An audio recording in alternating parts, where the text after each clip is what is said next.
I think Grogu won that one.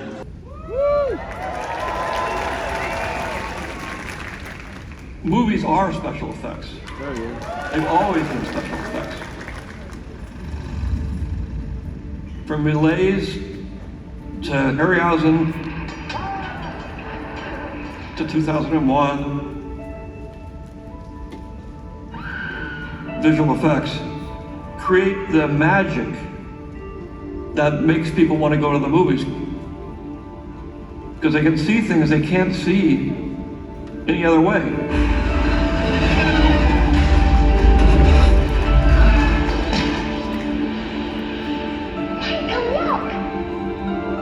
We all start with an empty frame, and anything is possible. But how can we create the thing the audience sees that wasn't actually there? As audiences get smarter, wiser, sort of see through the illusion, the bar just raises. And what I did know was that ILM is a house of geniuses. And somehow George Lucas had the vision to bring these people together, and a lot of them didn't seem qualified particularly. They were all kinds of disciplines. You know, there were motorcycle mechanics, and there were artists, and there were storyboard people. He was somehow, with John Dykstra, able to bring these people together and create a place that has been unmatched in these 45, 50 years.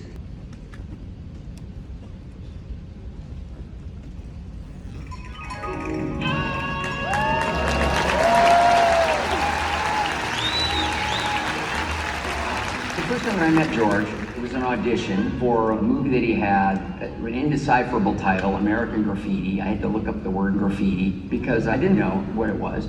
And there were things about George that I found mystifying as an actor. He doesn't really do actor speak. He's a little cryptic. He talks about an atmosphere, a world. And I remember it took 6 auditions over a period of about 6 months for all of us to wind up being chosen. I joked to him about that at one point. He said, yeah, well, it took me that long to pick the cars, too.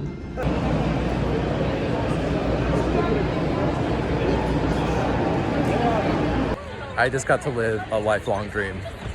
I got to talk to and get Ewan McGregor's autograph, guys. Just a small town girl, living in a lonely world. He took the midnight train, going anywhere. Just a city boy, born and raised in South Detroit. Hey, you come out, you're like the guy. Come out. Here we go. Big love to the camera right here. This is the one that's going to wind up on the internet. So if you're here with someone you're not supposed to be with,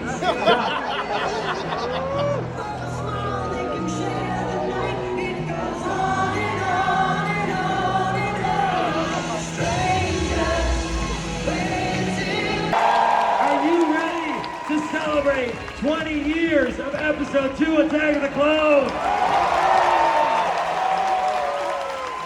Then let's do it!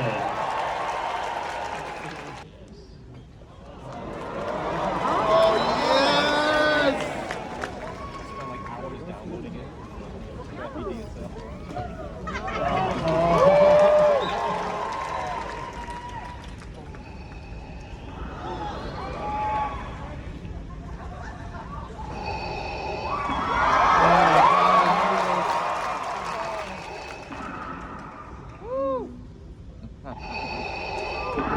Yeah!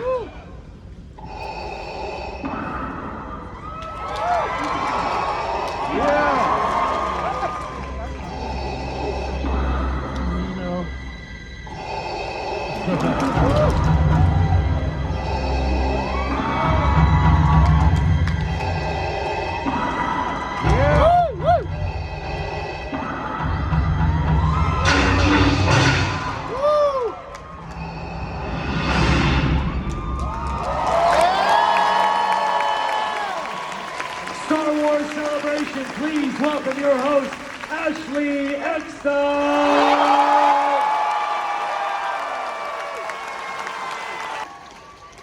Well, y'all sure know how to make a girl feel welcome. Well, I am so excited and beyond honored to be your host for this incredible panel today to honor this groundbreaking film. This is so exciting! Now, I wish I could go back and tell my 20-year-old self who was sitting in the movie theater so excited to watch this film that I would be up on stage with all of these incredible panelists today. But before we get started, someone couldn't be here, and we have to thank the maker himself. So we have a short video from the maker, George Lucas. For the 20th anniversary of Attack of the Clones. Sorry I can't be there. This is an important movie for me because it was the first film ever shot digitally. It was a big fight to get here, but at the same time, once we got the film made, now everybody's doing it digitally. And I hope you all have fun. Please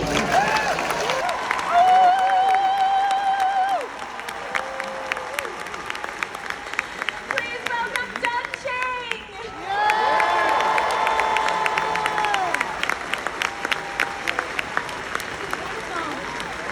Temuera Morrison.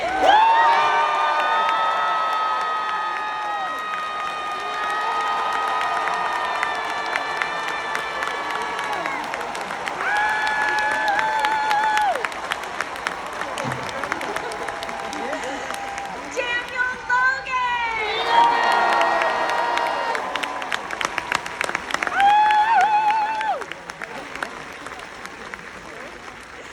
John Knoll.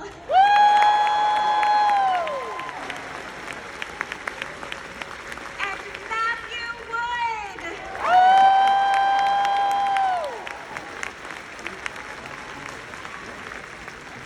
And it was truly moving because the hole in the ground where Luke had stood and kind of called down to Aunt Beru and, you know, went on to have the blue milk and all that kind of thing, that was still there. So we were actually in the real location. And I tell you, my soul really did turn over a bit because George and I were the only people there, and we kind of looked at each other and went, interesting, you know. And we were both a little older than we have been originally. Well, that's exciting. And for you, C-3PO performed for the camera. So in addition to wearing the traditional suit, what other techniques were used or attempted? Well, in episode 1, 3PO was a puppet, as you'll remember, made by Anakin. And I didn't operate it, I just did the voice. So in episode 2, this one, I said I would like to try and be the puppet. And they gave me this whole rig, and if you come to my show at 5:30 tomorrow in the other theater, you will hear all about it. Sorry about that. But there I was dressed up in this brilliant puppet, and we filmed everything. And then George kind of changed his mind, and we had to go back, and I did everything again in the brown puppet, which was the gold puppet painted brown. Stay with me, it's very complicated. But it's an easy fixing film, so you just repaint something. But I was just glad 3PO was there. And an interesting thing, though not really very good, was that the hole in the ground underneath the dome, I couldn't stand up in there because it was full of water back in the original days, the water table. By episode 2, we had the whole crew down in there because the water table had dropped because too many tourists had come and stayed in hotels wanting to see the original location of Star Wars. It was a little moment of global warming, I'm afraid. But it was kind of great to be back, apart from the heat, obviously. Well, I just geeked out when I saw your cameo, so it was very exciting to see you out of the suit. Now, Doug, you've spoken about when you first started on The Phantom Menace and how George Lucas challenged you to think differently from the original trilogy. So about what new Star Wars designs could be. So how did the process of starting work on Attack of the Clones actually differ from The Phantom Menace? No, thank you. It's wonderful to be here. And you know what? When we started working on the prequels, the designs and the direction actually took me for a complete loop because George wanted to try something new, basically establish the aesthetic guideline for the whole Star Wars universe. And by doing that, we went backwards in time, and to make it more elegant. And so the approach was really, our first year and a half was just pure design, pure world building. So we had designed a lot of episode 1, 2, and 3 at that time. This was prior to getting the script. So when episode 2 came around, we actually had a good foundation for what it was. And that's when George started to think about all the actual environments. And that's where we started to fit in all the various aesthetics, all the spaceships, all the characters, all the worlds, and really start to fit it in. So if you look at the timeline, there is a logical through line aesthetically for all the films. And it was really terrific because I literally started designing episode 2 for all the scenes for his script a week after the premiere of episode 1. Oh, wow. That is very cool. Now, when Lucasfilm made Attack of the Clones, Lucas was a passionate advocate for digital cinema, as we heard, and everything that came with it. But as a concept artist, you traditionally worked with paper and tangible materials. So tell us about that, because how much of a digital component came into your work?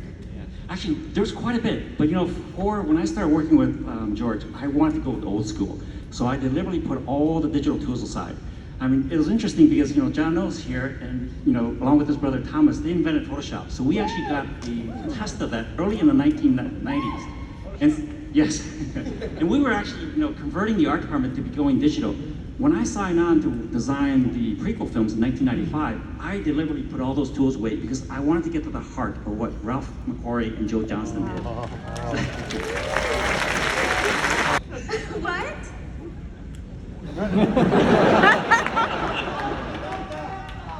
Like a bantha! Okay. Like a bantha. Do that. You got to do it, Tim. Like a bantha. They want the dance. Yeah!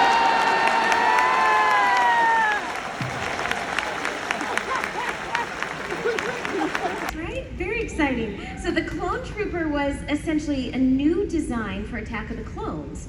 Can you explain how the appearance of Boba Fett's armor helped influence the clone's armor? Yeah, no, absolutely. And this was really the fun of working with George, was that he had pre-planned all this because he wanted to create the idea that Jango Fett, his armor, became sort of the evolution for the stormtroopers. And so I literally took Jango Fett and his armor and basically kept the original design that Joe Johnston and Ralph McQuarrie did. And then we started to blend it towards the classic stormtrooper helmet that we saw in the original trilogy. This guy wouldn't stop talking through the whole Attack of the Clones movie. I think he had birdseed for breakfast or something.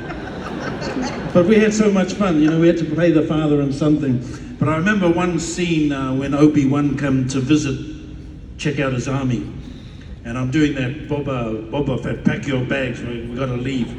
And I'm looking at the monitor, because George, in New Zealand, we don't even have monitors, but George has had this big, huge monitor, so I could see the shots. And I could see it was kind of a mid-shot. And I'm thinking, Boba, pack your gears, we're leaving. It's the end of the scene. And I'm thinking, maybe it's a bit too wide. Maybe I should suggest to George that he needs a close-up right there. But I thought I'd better not. You didn't want to give George for the direction? job and listen, I'd leave George to his directing thing. So 2-3 months later, I get a phone call. Tim, they need you to go to England to do some pickups on Attack of the Clones. And I live in New Zealand. So I flew all the way to England, 26 hours. The next day I got up, went to work, I put all my gears on, and I had to walk in and say, Boba, pack your gears. And they went, thank you. And that was it. You should have said something. I said, can I do take 2 just since I flew all this way? So, Boba, pack your gears. We're leaving. Thank you. But yes, it was a wonderful, it's been a wonderful privilege to be involved with the family and even working with Ewan McGregor back in that time. I was very nervous. It was my first day, and he turned up with his mean Jedi, cool. He's so cool, and he doesn't do too much. He's very cool. And man, we saw it on Obi-Wan up here last night, and just how his performance has matured, and so I was trying to out-cool him. But I think he got the better of me. It was my first day, and I was a little bit on edge. But yeah, we had great fun, eh, Jenny? Me and Jenny had a lot of fun too. Yeah, driving our spaceship. Watch out, watch out! Yes. Well, I think you're kind of answering my first question, but you know, you have been an accomplished actor, but take us back to the year 2000. You just commenced, principal photography for Attack of the Clones. I did have hair back then, so I missed that. And I was really enjoying the movie up until that Mace Windu guy turned up. In fact, I didn't see the end of the movie.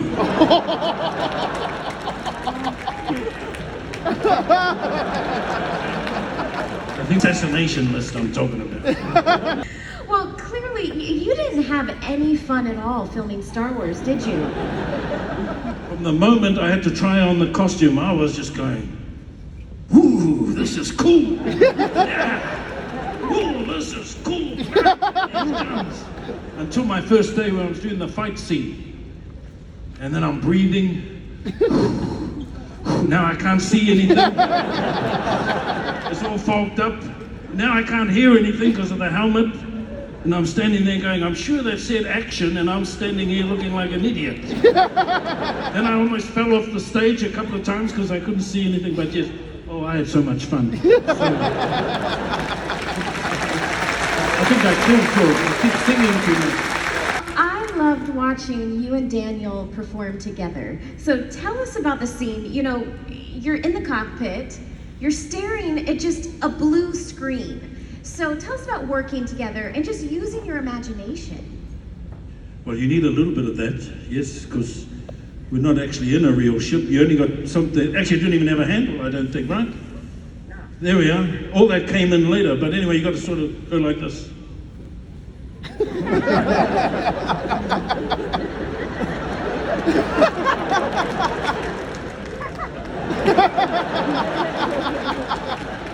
Shall I try that again, George? So who had more fun, you or Daniel?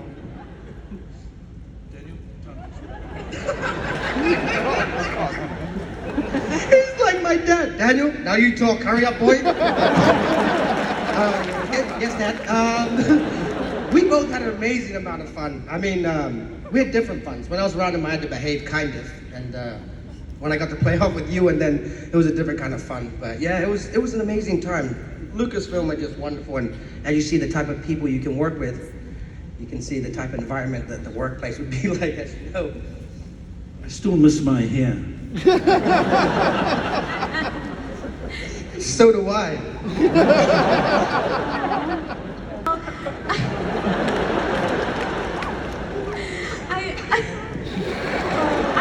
I have some extra hair if you want to borrow any. So, I want to honor Jeremy Bullock for a moment because he says.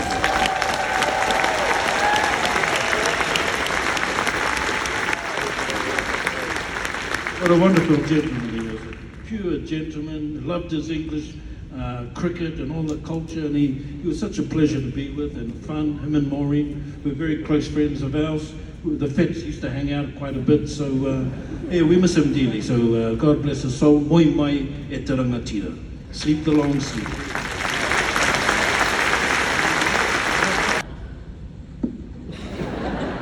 No, you know what, actually, the thing is that most people don't realize, but when you come from a place like New Zealand, in the time when I was growing up, there wasn't any other New Zealanders, especially people from the Māori descent, that had ever achieved something that Temuera Morrison had achieved at the time when I was at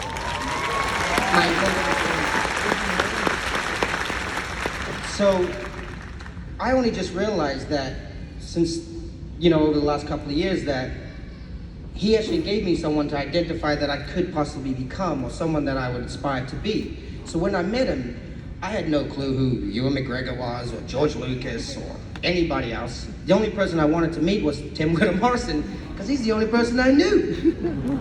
So people say, well, you did an amazing job with young Boba Fett, but it was a collective effort from all of the adults that were helping me in the scenes that I was working with, but especially Tim. Like, we made a joke about the asteroid scene. You know, I'd sit in my little seat back there in the cockpit. He's like, all right, son, you ready? We're gonna go flying. They gave us this TV, you know. He's like, all right, we're gonna, you know, move to the left. And we both moved to the left, you know. And I'd say a line, he's like, oh, come on, you could do that better. Do it like this. I'm like, all right, act cool. I just remember him saying that to me all the time. But yeah, I love him. I mean, I've said many times when he said that, you know, you call me dad and I'll call you son. It was really the reason why that father and son bond was really so strong, really because of him. But nowadays, everyone always asks me if he's my real damn father. I never knew my father most of my life. You know, he was somewhere else and could possibly be. I mean, he's in people. So I never discredit it, you know? I don't know. It's an island life. But I remember actually we were looking for little Boba because they decided to cast me, so I had to drive, was it Robin Gurlin? Robin Gurlin, yeah. I had to drive Robin around New Zealand to try and find a little Boba. And we were racing down south of Auckland, and I was going a little bit fast. And I noticed a cop car did a U-turn to chase us. And I'm with Robin Gurlin, I'm saying, I think that cop car's chasing us. Yes, I think it is chasing us. They pulled us over. The cop come up to the window. Do you realize how fast you're going, sir? I went, do you know who this is?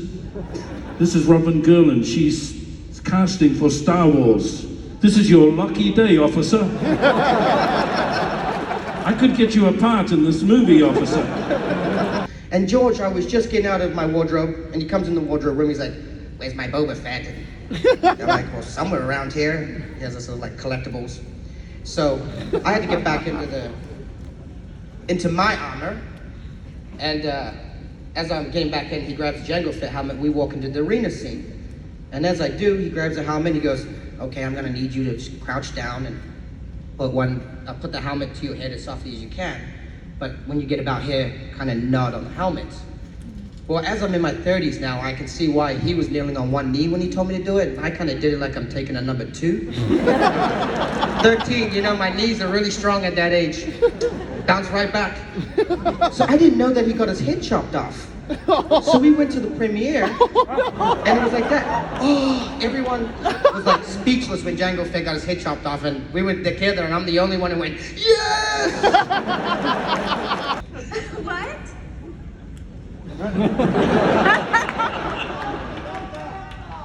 Like a panther! Okay.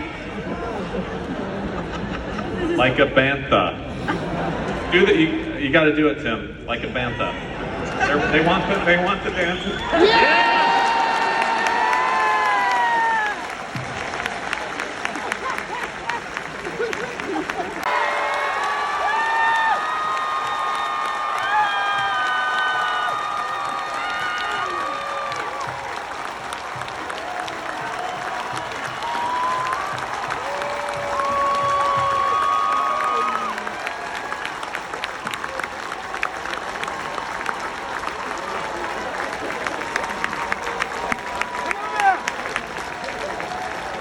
Let's hear it for Ewan McGregor.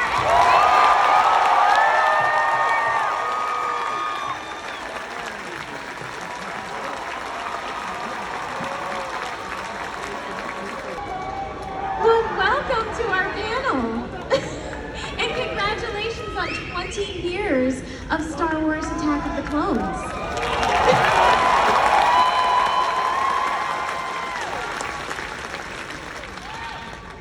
Okay, well, now that you're here, as I was asking, let's talk about that epic fight scene on Camino. You got really, really wet. It was really epic. Tell us what it was like filming that amazing fight scene. Yeah, it's such a distant memory now. I remember, like, I don't know if it was 2 days or weeks, I don't remember. I remember, oh yeah, here it is. I don't really remember very much about it. I remember the rain and it was tough to do. But we had great help. I started working with Nash Edgerton, who's Joel Edgerton's brother. He's a filmmaker now, and he's an actor, and he's a very good director. But he was a stunt double, and he was my stunt double in Moulin Rouge. And I didn't have many stunts in Moulin Rouge, really. I can't actually remember if there were any, but he was my stunt double in Moulin Rouge.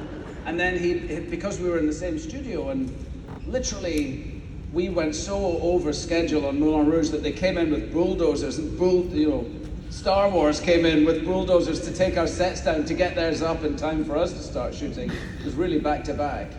And Nash came on to be my stunt double, and he did amazing work. And there is a story that he's told me during this fight in the rain, where he had to do a flip over the top of you. So it's like an aerial move over the top. And I don't do that kind of thing, not even then. But he did, and his mum was there visiting, and she was sitting over in the corner of the set. And when they did the flip, something went wrong, and he hurt himself, and he broke his front teeth. And he looked over at his mum, and he went, I'm fine. And he made a little signal to the stunt guy who took his mum away, because he didn't want his mum to see that he'd really hurt himself, you know. But he's really in good shape now, Nash. He looks great. He's got lovely teeth, you know. So I remember that about it. I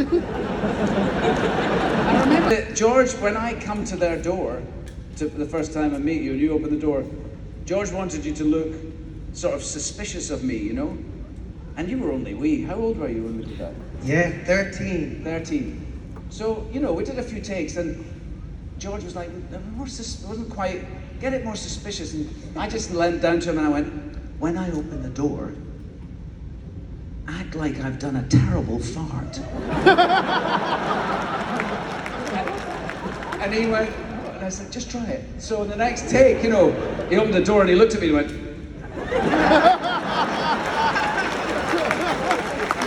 and it totally worked.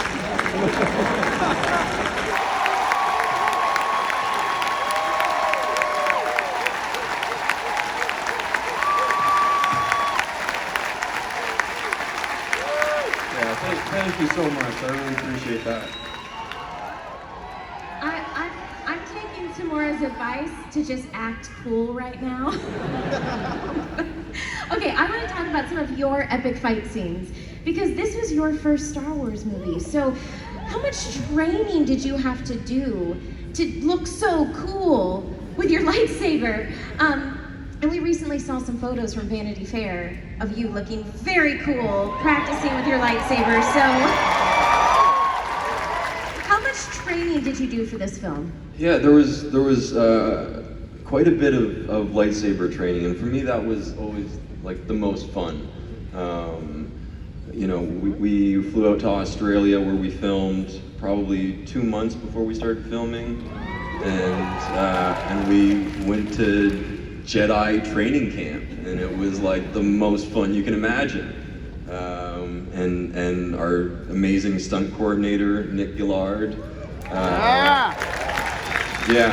whose contribution to the prequels, just, you know, you can't say enough about it, was just, you know, incredible at what he did, and sort of made it not only fun, but really easy.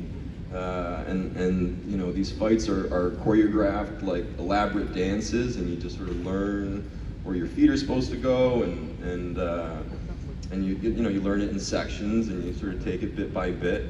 But yeah, I mean, that was sort of, you know, where Ewan and I got to spend a lot of time together and sort of form our early bond, and just so much fun.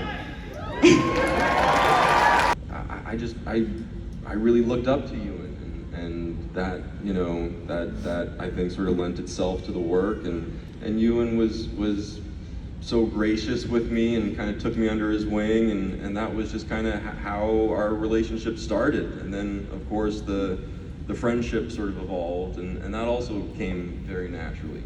Yeah. I mean, we just got on really straight away, you know, and we spent a lot of time, like we talked about, in the fight say Fight Club, in the fight gym. And that's a really good way to get to know somebody. You know, to fight with each other, you have to really trust each other, because you can't get it wrong. You have to trust each other not to make the wrong move, because you can hurt each other. You know, in those days we were fighting with metal. The lightsabers were made of metal. I don't know, some kind of alloy. I can't remember what it was. So aluminum tubing, like Yeah. you see stand on. But by the time we finished each take, the lightsabers were bent, you know, because you really have sort of full contact with each other.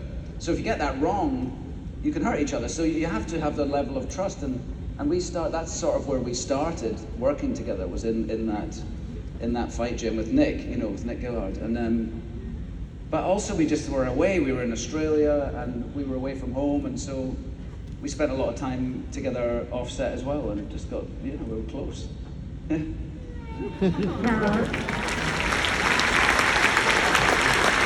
We're honoring Attack of the Clones, and we're really honoring the maker, George Lucas himself.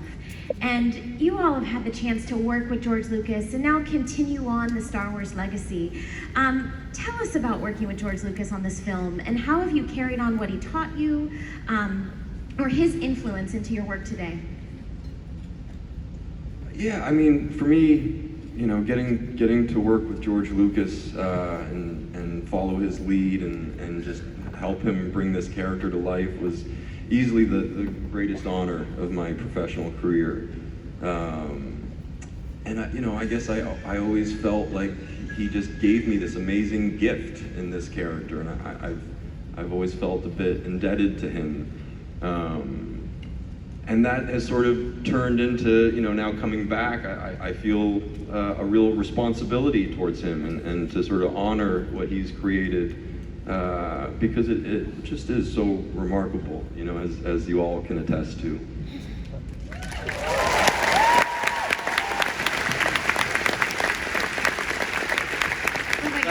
Yeah, I mean, what George, I don't even know if George can describe what he created. You know, it's his world.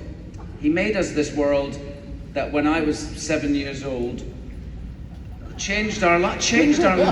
You know, it's true, changed our lives, and we still want more stories told inside this world, because we love it and we understand it and we love it.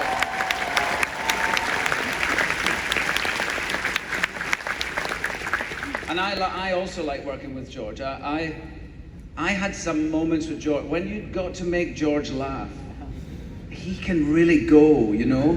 And like he's very like business-like most of the time, but sometimes you can crack him with a laugh and he just goes like, and those are my favorite moments to remember about George, when he just couldn't stop laughing, you know? Well, one of my favorite moments, you just reminded me, you were 7, I don't know how old, but still don't. But then we were in a scene, and suddenly you're saying, I can't believe I'm in a scene with C-3PO. And it's not your accent. And I thought, I can't believe I'm in a scene with you. Absolutely true. But one of the things endeared me to George was normally on these films I would arrive fully suited up for the first impact, as it were, on the crew and everybody around. And several times I heard George say, now Star Wars has arrived.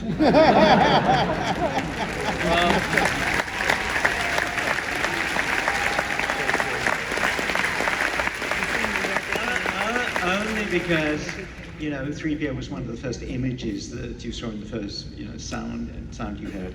Because George did obviously create this, what has become known as his enormous sandbox, which has given us the opportunity to work in, and you, all of you, the opportunity to play in and belong to each other. And I think that is one of his really great legacies.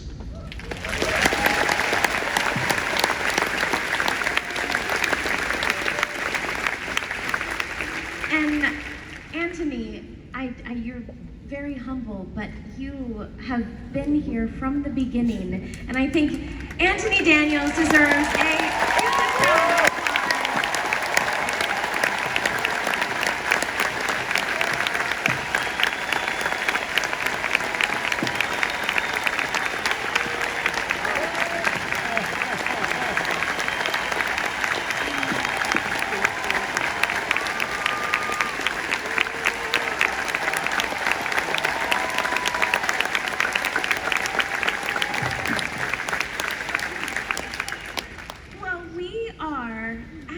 officially out of time.